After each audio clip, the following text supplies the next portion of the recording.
Selamat pagi pemirsa. Bahwa perbedaan adalah rahmat kiranya masih sekedar anggapan. Realitasnya di negeri ini perbedaan tidak jarang menjadi biang masalah, pemecah belah, bahkan pemantik permusuhan sesama anak bangsa. Kita semua tahu bangsa ini dibangun dari sekian banyak perbedaan. Kita semua paham sejak awal pun bangsa ini sudah akrab dengan kemajemukan.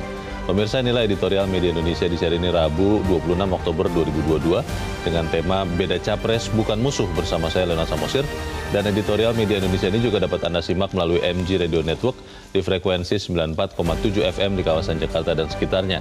Para pendengar dan Anda semua bisa ikut menyatakan pendapat Anda dengan menelepon nomor telepon 021 583 99100. Dan pemirsa, pagi ini telah hadir di Studio Metro TV bersama saya anggota Dewan Redaksi Media Group, Don Bosco Slamun. Bang Don, selamat pagi. Selamat pagi, Leo. Sehat-sehat, Bang? Sehat. Kita berbeda tapi tidak menjadi musuh kan ya? Nggak boleh. Tidak boleh. Beda itu warna-warni yang indah. Oh, itu dia. Kalau semuanya monokrom membosankan. Tapi sebelum kita bahas itu, Bang Don dan pemirsa, kita lihat dulu ada beberapa berita yang diperhatikan Media Indonesia.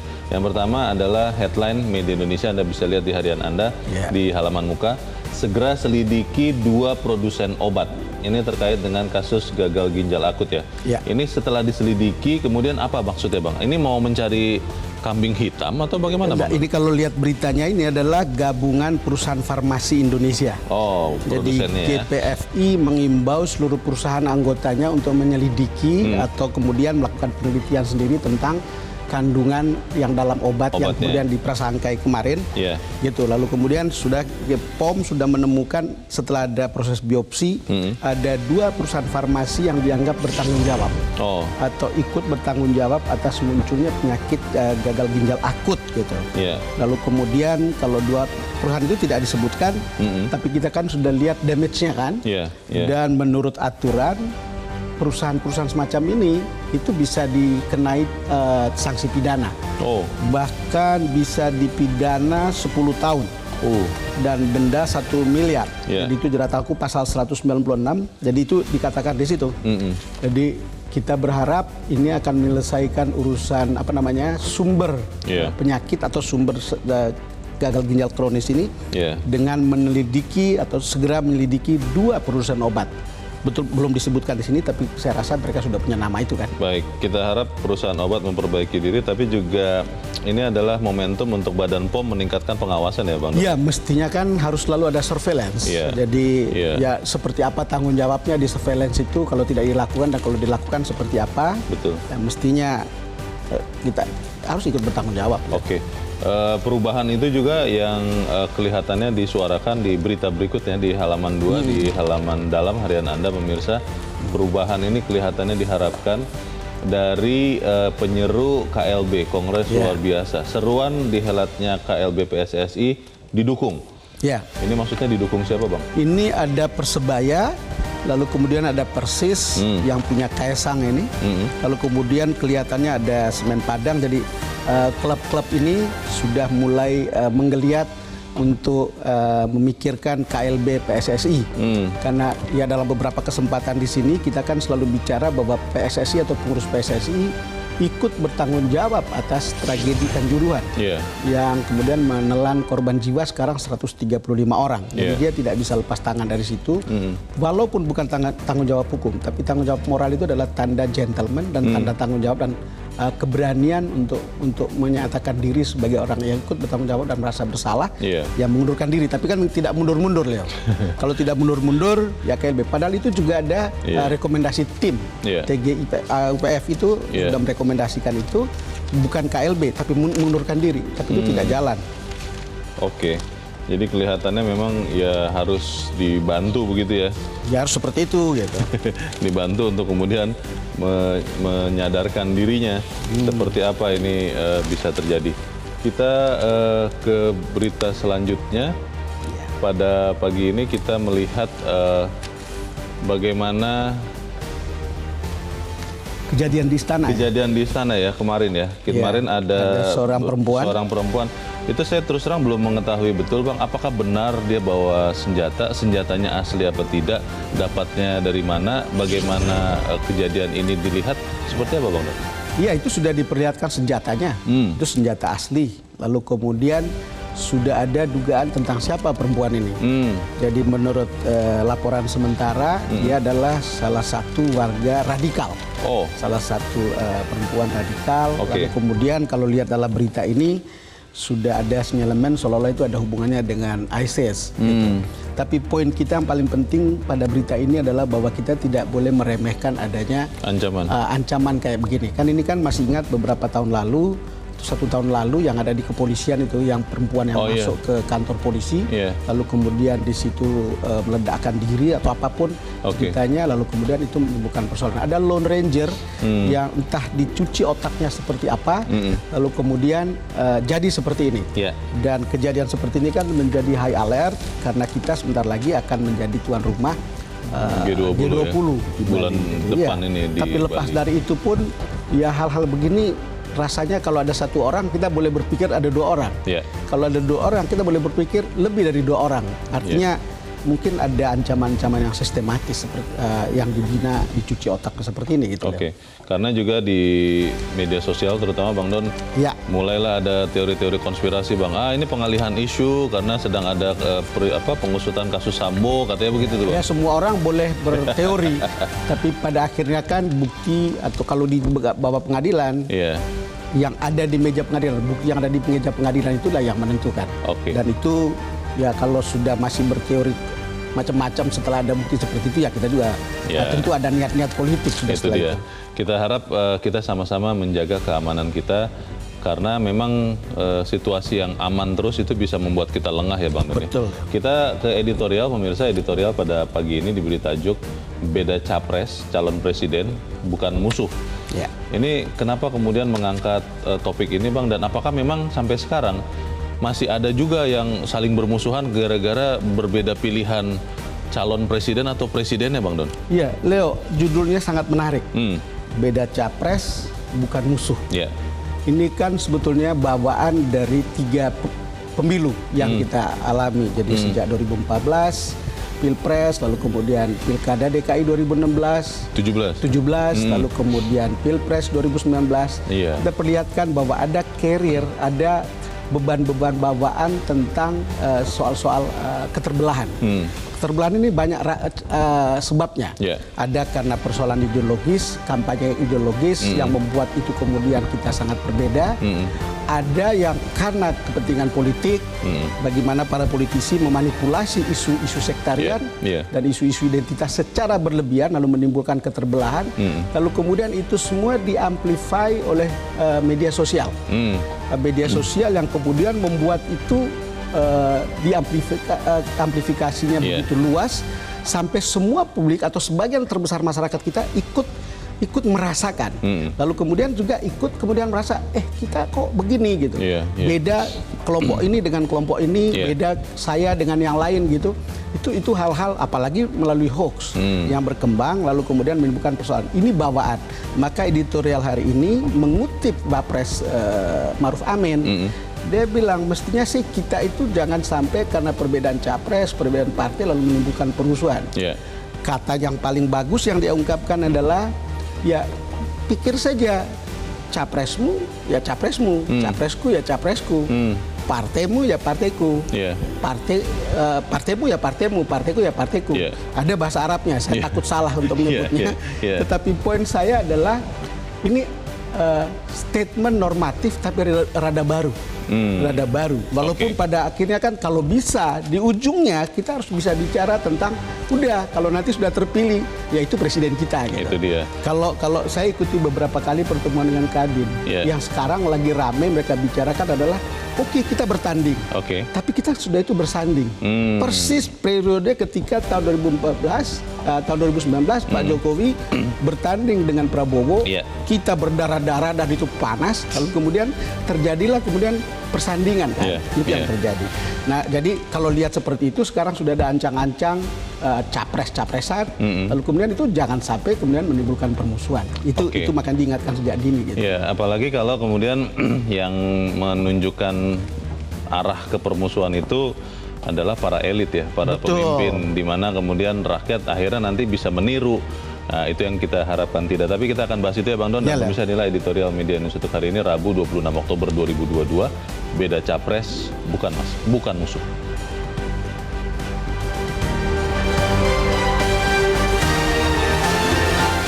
Beda capres bukan musuh.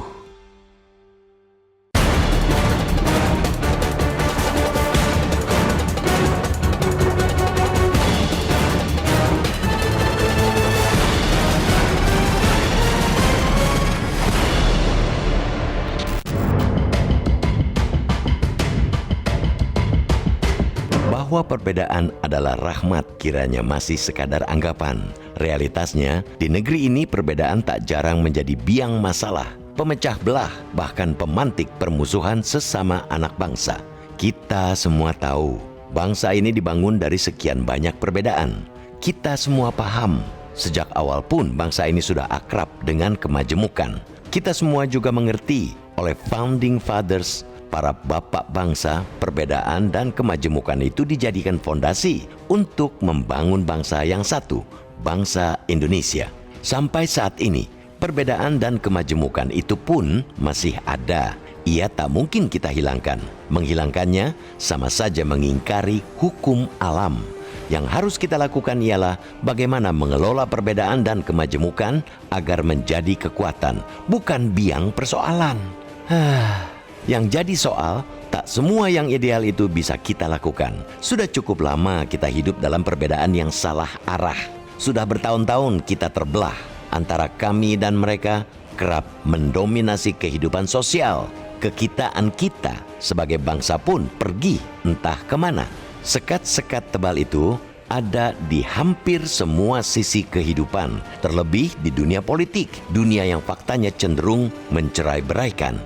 Pesta demokrasi yang seharusnya menggembirakan dalam beberapa episode terakhir justru memantik permusuhan. Rivalitas tak lagi didasarkan pada sportivitas, tetapi lebih dilandaskan pada nafsu untuk menegasikan. Situasi seperti itu pula yang sudah mulai kita rasakan. Padahal pemilu 2024 masih sekitar 2 tahun lagi. Perbedaan pilihan soal bakal calon presiden misalnya tak dianggap sebagai kewajaran deklarasi kandidat yang selayaknya ditanggapi dengan kesiapan untuk berkontestasi. Justru disambut dengan amarah dan emosi. Hanya karena bakal capres, jalinan pertemanan dengan gampang diputuskan. Dulu kawan, sekarang lawan. Itulah sikap picik yang mau tidak mau, suka tidak suka harus kita saksikan di pentas perpolitikan tanah air saat ini. Tentu sikap itu tidak baik buat bangsa. Karena itu sangat tepat imbauan Wakil Presiden Ma'ruf Amin kepada seluruh elemen bangsa untuk tetap menjaga kesepakatan nasional. Pada peringatan Hari Santri di Prambanan, Daerah Istimewa Yogyakarta 2 hari lalu, Wapres mengingatkan perbedaan politik menjelang atau pada pemilu 2024 nanti tak boleh membuat kita bermusuhan.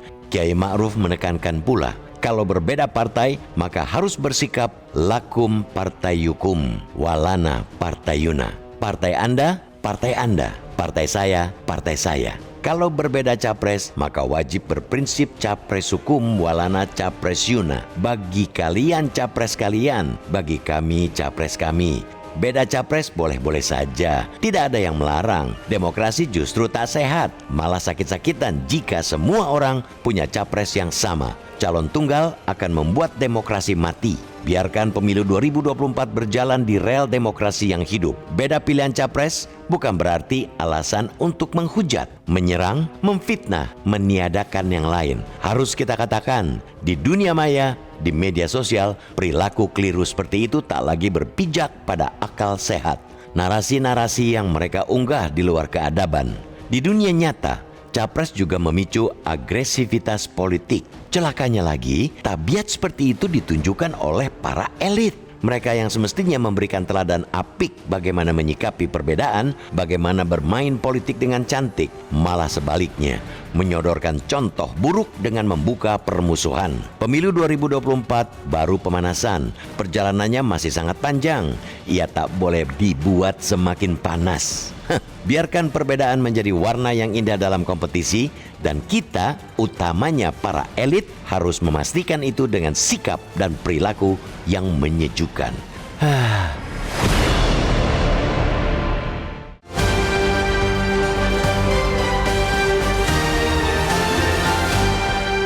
Di bagian berikut Anda bisa ikut menyatakan pendapat Anda terkait dengan editorial pagi ini. Pemirsa, untuk saat ini tetaplah bersama kami.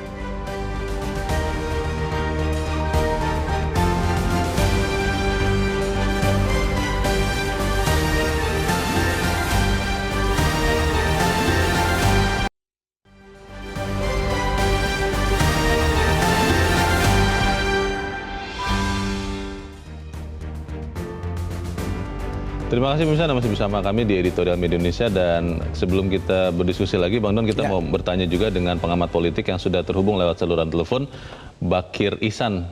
Pak Bakir, selamat pagi. Selamat pagi, Mas. Selamat pagi. Ya, Pak Bakir, melihat apa yang terjadi sejak sekian Pilpres yang lalu, bahkan sampai sekarang saat Presiden Joko Widodo tidak lama lagi akan mengakhiri periode yang keduanya, itu masih saja ada orang Indonesia yang bermusuhan, betul-betul bermusuhan gara-gara beda pilihan presidennya. Nah, pertanyaannya adalah kalau kita bilang beda capres bukan musuh, itu benar-benar bisa terjadi di Indonesia atau memang orang Indonesia ini terlalu baperan, membawa perasaannya kemudian sampai melihat beda capres itu musuhnya. Bagaimana Pak Bakir?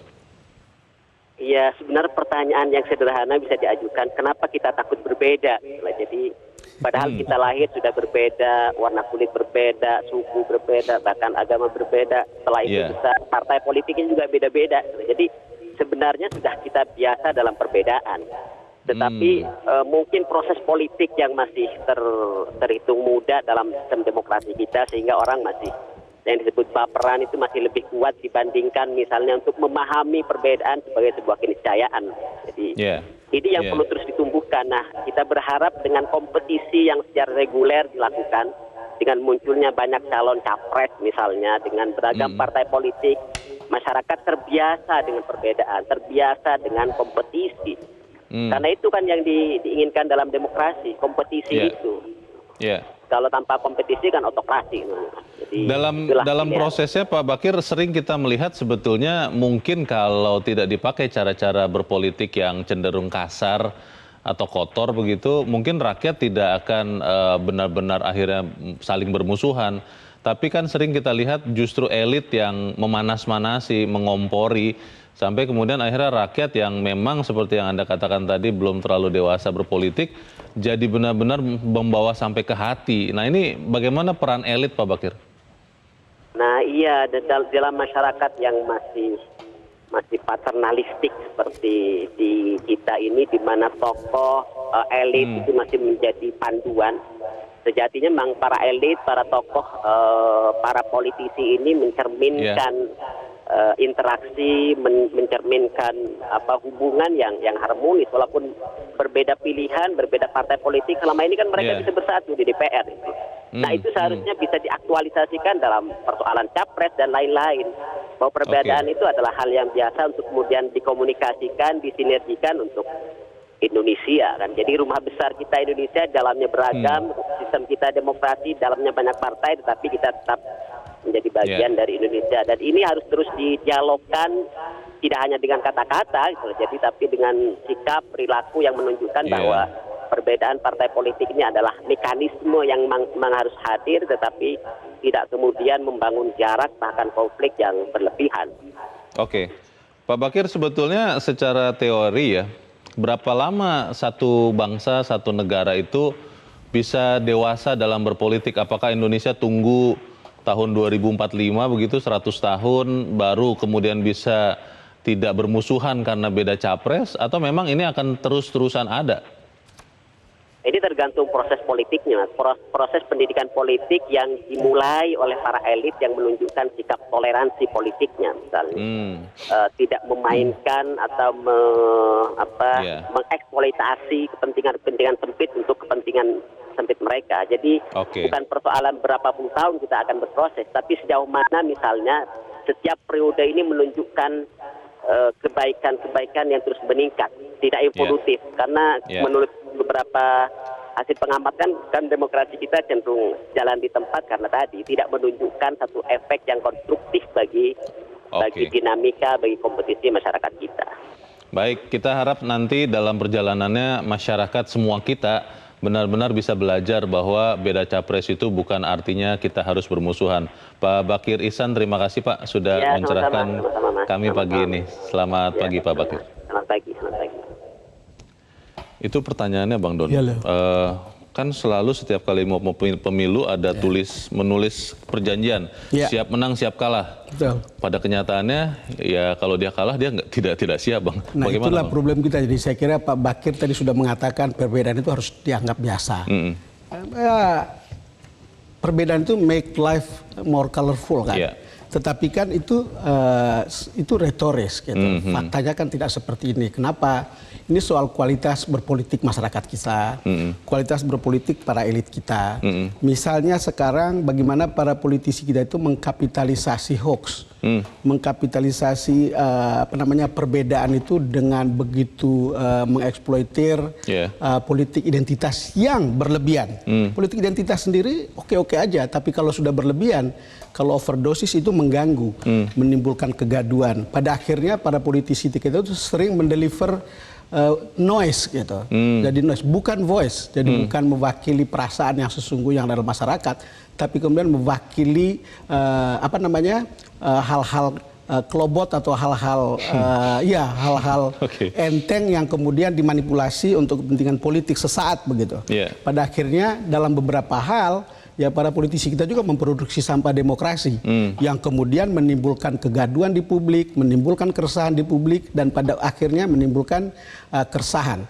Tetapi atau keterbelahan. Tetapi kan kita belajar setelah tahun 2014, setelah tahun Pilkada 2017, setelah Pilpres 2019, mestinya kita tahu, ujungnya kan kita lihat begitu.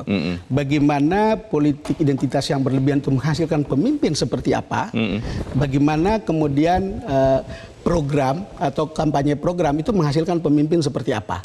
Jadi kita bisa lihat perbedaannya, dan itu bisa dilihat juga di kepala daerah di mana penonton kita berada. Itu bisa dilihat, oh ternyata hasilnya pada akhirnya kan hasil atau fakta tidak bisa dibantah.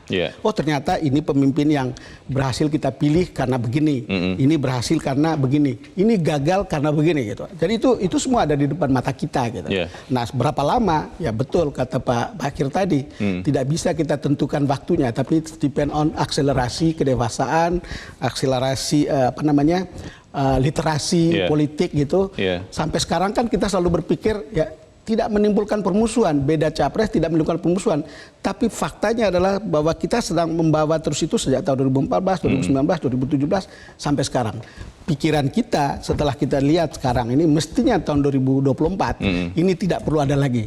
Jadi kan dalam editorial karena ini harus menimbulkan pesta demokrasi itu adalah kegembiraan. Presiden Jokowi juga bicara tentang pesta demokrasi itu adalah kegembiraan, bukan keterbelahan. Kita masih ingat Bang Don di pemilu 2019 Jokowi Prabowo itu benar-benar membuat yang tadi Abang sudah katakan di bagian awal hangat atau menjurus panas ya. Tapi kemudian dalam perjalanannya kan akhirnya banyak rakyat yang baperan tadi Bang. Sebagian merasa keceleh, sebagian merasa terperangah, sebagian bingung ketika Prabowo masuk ke dalam kabinet. Lalu tidak lama kemudian menyusul juga Sandiaga Uno. Pelajaran-pelajaran seperti ini apakah bisa serta-merta dicerna oleh masyarakat bahwa kompetisi Pilpres itu ya pada saat Pilpres, setelah itu kita bersama, atau memang ini harus diterjemahkan, harus terus juga diajarkan terus ke masyarakat? Ya itu menarik pertanyaannya Leo, dan menurut saya publik sudah melihat ini pelajaran yang sangat berharga dalam sejarah politik kita, bahwa politik itu kepentingan. Jadi tidak perlu baper sampai pada permusuhan-permusuhan sifatnya personal. Politik itu adalah kepentingan. Tidak ada lawan abadi, tidak ada teman abadi, yang adalah kepentingan yang abadi. Bisa dikompromikan ketika kepentingannya bisa disatukan. Bertemu ya. Bisa kooperatif kalau kepentingannya bisa disatukan. Kita bisa bayangkan itu bisa terjadi. Bagaimana Pak Jokowi kemudian mengakomodir Pak Prabowo. Bagaimana bahkan mengakomodir Pak Sandiaga Uno. Ini capres dan cawapres dari lawan yang ketika kita kampanye kita merasa begitu panas situasinya, tapi akhirnya berujung di situ. Publik mestinya lihat ini adalah pelajaran hidup yang baru ada di depan mata mereka, dan menurut saya itu akan sangat lama. Tapi sekarang apakah orang berpikir atau merasa bahwa oh ternyata politik begitu ya. Politik kelihatannya panas di permukaan, tapi mereka di belakang layar oke gitu. Misalnya begini, kita bicara tahun 2024, apakah koalisi yang sekarang jalan sama-sama atau beda? Mereka dengan mudah saja mengatakan, kita pisah dulu ya, kita beda jalan dulu ya. Itu bukan berarti bermusuhan, bukan berarti bermusuhan. Cuman itu diamplify, lalu publik melihat, oh ini sesuatu yang akan panas sekali atau akan bermusuhan. Jadi ya politik ketika ada di depan layar itu panas betul, tapi di belakangnya belum tentu sepanas seperti yang kita pikir gitu. Itu dia. Apalagi diamplify oleh begitu banyak jenis media-media baru yang tidak bertanggung jawab, dan itu kita sedang belajar. Ini hal baru yang sedang kita pelajari dan mestinya publik juga sudah akan melihat. Ya ada para politisi menggunakan bicara tentang post truth. Jadi meyakinkan publik sampai publik itu percaya pada apa yang ingin dia percaya, bukan percaya apa yang sepatutnya dipercaya, bukan sampai mengabaikan data, mengabaikan data, mengabaikan fakta. Di depan mata dia ada fakta begini, tapi dia tidak percaya karena dia bukan itu yang dia inginkan. Oke, Bang Don, kalau perasaan yang kemudian menyesatkan sebagian masyarakat ketika berbeda capres akhirnya bermusuhan, itu kita anggap kotoran, Bang. Bagaimana memastikan kotoran-kotoran ini tidak terbawa di 2024, apalagi kan di 2024 akan banyak pemilih-pemilih pemula, Bang. Kalau kemudian anak-anak ini diarahkan oleh orang tuanya, kamu harus begini, kamu harus musuhi dia karena kita berbeda pilihan, itu kan tidak bagus juga. Bagaimana, Bang? Ya mestinya sih orang lihat, tadi saya bilang ada pelajaran hidup yang masih sangat dekat dengan kita, yaitu Pilpres 2019. Masih sangat dekat dan masih sangat segar. Saya kira orang-orang tua bisa memperlihatkan itu kepada anak-anaknya. Kemudian ya kita para partai politik juga bisa memperlihatkan itu. Kembali lagi orang lalu ya politik itu for some extent is a game. Kemudian orang bilang politik itu untuk this is art. This is an art. Art of possibility. Jadi kalau kita lihat semua itu ya tidak ada yang harus dibawa baper sampai mati, dibawa sampai kemudian orang bermusuhan. Jadi itu harus dilihat, oh kamu beda, saya beda, oke kita jalan. Saya jalan dengan perbedaan saya, dengan argumentasi saya, yuk jalan dengan, silakan kita jualan ke publik untuk meyakinkan publik. Cuman persoalannya kan jualan macam apa? Yang selalu diharapkan adalah dalam sebuah demokrasi yang maju, yuk jangan jualan hoax, yuk jangan jualan post truth, yuk jualan program. Apa yang paling bisa yuk lakukan dan bagaimana mewujudkan itu? Publik akan terdidik untuk melihat itu. Di negara-negara maju kan seperti itu. Walaupun misalnya kalau kita lihat di Amerika, loh kok sudah berubah lagi gitu. Tetapi maksud saya kita harus menuju ke proses sana gitu ya. Peran elit itu kan sangat penting ya, Bang. Kita ya harus jujur mengakui bahwa pada sekian pilpres yang lalu dan sekian pemilu yang lalu ada orang-orang yang kemudian memang menggunakan taktik yang kemudian bisa meraih suara orang.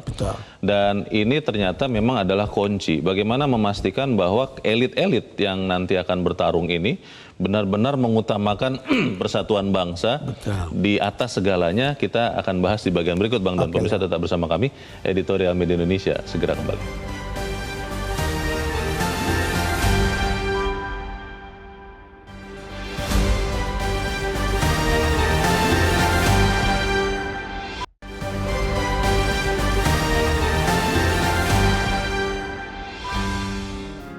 Media Indonesia mengajak Anda untuk mengakses fitur premium e-paper. Dengan sajian konten berbasis intelektual dan meneguhkan kebangsaan, Media Indonesia tampil dengan lebih dinamis melalui e-paper Media Indonesia yang dapat Anda akses kapan saja, di mana saja. Caranya mudah, download aplikasi Media Indonesia di Android atau ketik link e-paper.mediaindonesia.com atau bisa scan QR Code pada layar kaca Anda. Klik tab e-paper di bagian samping layar tablet Anda, daftarkan data diri, serta pilih paket berlangganan e-paper Media Indonesia sesuai dengan kebutuhan Anda. Nikmati juga bonus spesial tambahan 4 halaman rubrik fokus setiap hari. Semua bisa Anda dapatkan hanya di e-paper Media Indonesia.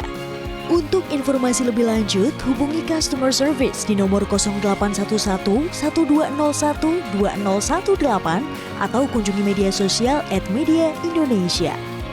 Media Indonesia, referensi bangsa. Terima kasih pemirsa, Anda masih bersama kami di Editorial Media Indonesia dan saat ini kita akan mendengarkan suara pemirsa ya Bang Don. Kita sudah terhubung dengan pemirsa Metro TV di Tanjung Selor, Kalimantan Utara. Ada Pak Yunus Luat. Pak Yunus, selamat pagi. Selamat pagi, salam sejahtera untuk seluruh kita warga NKRI tercinta. Ya Pak Yunus, bagaimana Pak? Beda capres bukan musuh nih. Bapak masih bermusuhan tidak dengan orang yang beda capres dengan Bapak nih? Iya. Siapa? Jadi begini Pak, kita ini ditakdirkan untuk berbeda Pak. Dari suku, agama, warna kulit kita berbeda. Betul. Di era demokrasi juga memang harus kita berbeda, tetapi bukan musuh. Kita adalah bersaudara. Tidak boleh membeda-bedakan suku, agama, warna kulit, rambut lurus atau keriting, budaya, asal domisili. Dari manapun harus sama kita ini. Beda pendapat pun itu harus dihargai. Janganlah sampai bermusuh. Mari kita ciptakan aman, damai, kondusif di seluruh daerah wilayah NKRI tercinta ini supaya kita terberkati. Nah, saya berpesan supaya para pendukung capres jangan ada yang berbicara yang tidak baik, jangan memprovokasi. Berilah janji pekerjaan yang terbaik, membuat rakyat Indonesia ini sejahtera. Dan mari kita doakan supaya pemimpin yang terpilih, walaupun kita berbeda-beda pilihan, tetapi nanti kalau ada satu yang ditunjuk dipilih, kita dukung dengan baik. Supaya kita terberkati, jangan ada permusuhan, jangan ada yang merusak. Terakhir Pak, mohon izin. Saya pribadi berterima kasih atas kunjungan Bapak Menteri Dalam Negeri yang langsung dalam upacara apel hari ulang tahun Provinsi Kaltara yang ke-10. Karena beliau memberikan masukan. Penguatan supaya kita baik, tidak boleh membeda-bedakan suku dan kita harus damai. Itu adalah modal aman, damai, sejahtera lah kita. Terima kasih Pak, salam sehat selalu untuk semua. Tuhan memberkati Republik ini. Amin. Terima kasih Pak Yunus Luat di Tanjung Selor, Kalimantan Utara. Selamat pagi. Di belakang Pak Yunus ada Pak Tasrik Usman di Banjarmasin, Kalimantan Selatan. Pak Tasrik, selamat pagi. Selamat pagi Mas Leo, selamat pagi Bang Don Bosco. Selamat pagi, silakan Pak Tasrik. Ya, perbedaan itu apabila kita sikapi dengan secara dewasa itu akan menjadi rahmat. Tetapi kalau termasuk perbedaan dalam pilpres. Jadi saya sependapat dengan Pak Kiai Ma'ruf Amin ya, wakil presiden kita, yang menyatakan bahwa pilpres ini jangan menjadikan permusuhan. Artinya partaimu partaiku, kemudian capresmu capresku. Jadi kita saling, seni berdemokrasi itu saling menghargai. Mengenai ada yang partai yang sudah mendeklirkan capresnya, kita hargai, yang belum kita tunggu. Tetapi tidak jangan ada saling sindir menyindir. Terakhir, saya berpesan kepada yang terhormat Bapak Presiden sebagai pembina politik, tolong positioning Bapak Presiden itu berada pada netral ya, supaya masyarakat juga mengikuti proses 2024 Pilpres ini juga penuh dengan kesejukan. Jangan ada berpihak ke salah satu calon. Dan terakhir sekali saya mengatakan, mari kita berbeda dalam persatuan dan bersatu dalam perbedaan. Terima kasih. Terima kasih Pak Tasrik Usman di Banjarmasin, Kalimantan Selatan. Selamat pagi Pak. Di belakang Pak Tasrik ada Pak Ihwan di Jember, Jawa Timur. Pak Ihwan, selamat pagi. Selamat pagi Bang Leo, selamat pagi Bang Don Bos. Begini, bahwa ya, jadi yang berbeda itu bisa saja terjadi, jadi musuh. Kalau itu menyangkut identitas politik, dan identitas politik itu sudah menjadi sistem bagi yang sedang melaksanakan kekuasaan. Cuma yang jadi masalah sekarang, selama tidak konsekuen, konsisten, dan komitmen terhadap didirikannya negara ini pembentuk negara, BPU, PKI, dan BPKI, maka yang prinsip itu bisa dibuang, ditinggalkan. Lalu yang prinsip itu apa Pak? Yang menyangkut tentang ideologi nasional, konstitusi, kemudian eksistensi negara, lalu kebinekaan, dan ditambah lagi satu lagi pembangunan nasional yang tidak prinsip, like this, right, prejudice, negative interpretation, dan berkelompok dalam arti di situ dogmatik, eksklusif, ekstrim.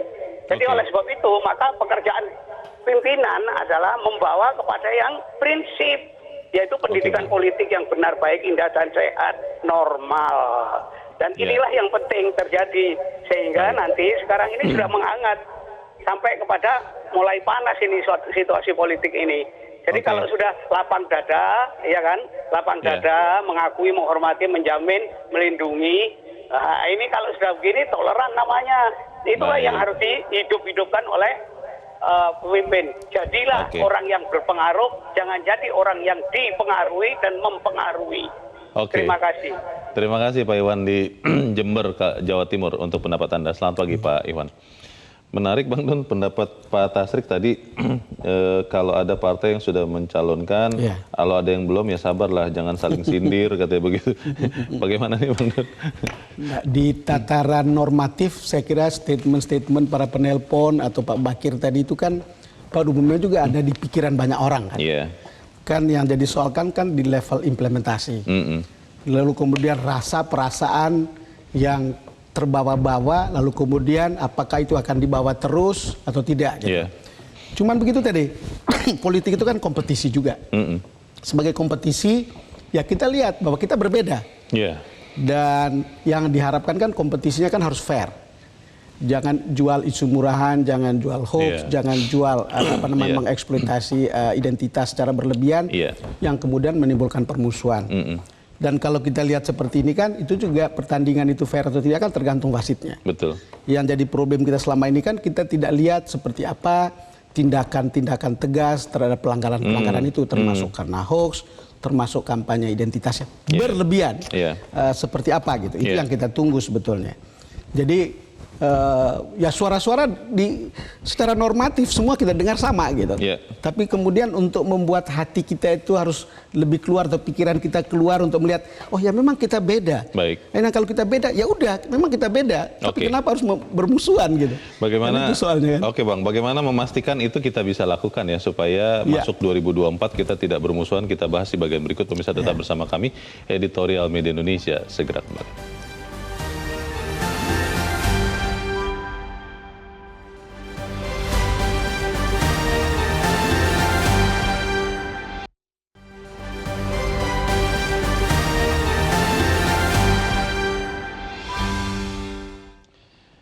Terima kasih Anda masih bersama kami. Kita di bagian akhir diskusi pagi ini. Bang Don, apa yang kita bisa pesankan kepada kita semua supaya kalau kita beda capres bukan artinya kita bermusuhan, Bang? Iya Leo, saya kira kita sudah bisa belajar dari 3 pemilu ya, termasuk Pilkada DKI, dan saya kira kita sudah lihat hasilnya, dan saya yakin publik juga sudah bisa mengambil sikap. Perbedaan tidak boleh menimbulkan permusuhan, dan mereka sudah bisa melihat, oh ternyata ada sejarah yang memperlihatkan perbedaan itu bisa reconcile, dan itu juga ada di depan mereka, dan saya rasa itu bisa dipakai. Yang kedua, saya kira kan kita selalu berpikir ya calon itu lebih banyak lebih bagus sebetulnya. This is democracy. Dan kalau lebih banyak itu oke gitu, walaupun tidak boleh terlalu banyak juga, karena itu akan menimbulkan kegaduhan. Memilih presiden itu kan ibarat kita memilih menu makanan yang ada begitu banyak di depan kita. Kita bisa memilih menu yang enak, menu yang sehat, atau menu yang enak dan sehat. Enak dan sehat. Oke. Selalu dengan mudah kita mengatakan kalau kita memilih seorang presiden, karena ini pemimpin kita semua, kita harus memilih menu yang enak dan sehat. Enak saja tidak cukup, bisa menimbulkan penyakit. Sehat saja tidak cukup karena kita tidak bisa menikmati. Tapi kalau dua-duanya bisa kita dapat, itu akan sangat bagus. Saya kira itulah yang mungkin pesan yang bisa kita sampaikan pada kesempatan ini. Dan itu semua harus dipilih berdasarkan hati terbuka, pikiran terbuka. Tidak di dalam orang yang kita anggap buruk selalu ada sisi baik. Di dalam seseorang yang kita anggap baik selalu ada sisi buruk. Jadi kita tidak bisa hitam putih lihat itu. Pikiran terbuka, hati terbuka untuk memilih alternatif terbaik yang kita miliki untuk memimpin kita ke depan. Dan pada akhirnya kalau kita memilih presiden seperti kata Pak Ma'ruf tadi, mungkin tidak cukup lagi untuk mengatakan ya capresmu, capresku, capresmu, capresmu, capresku, capresku. Tapi kalau sudah terpilih ya capres kita atau presiden kita gitu kira-kira lah. Bagaimana memastikan Bang kedewasaan berpolitik itu bisa benar-benar ada baik di kita masing-masing partai politik termasuk elit yang nanti akan berkompetisi supaya selesai pemilu bukan kemudian artinya Indonesia selesai Bang, tapi tetap bersama. Ya proses itu kita tunggu, semua orang menunggu proses itu dan semua kita belajar menuju proses itu. Dan kita berharap para elit politik ikut membawa publik dalam proses demokrasi yang makin matang.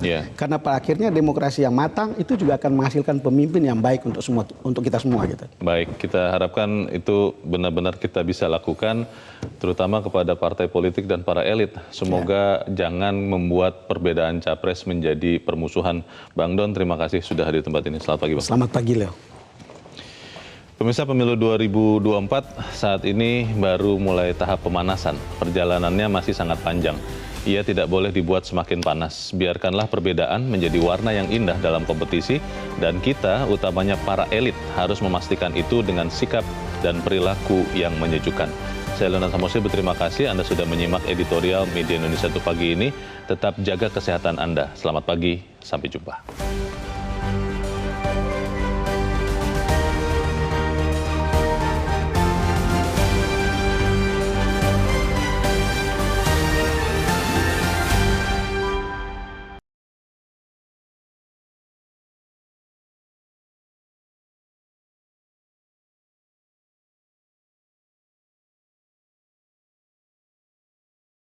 Metro TV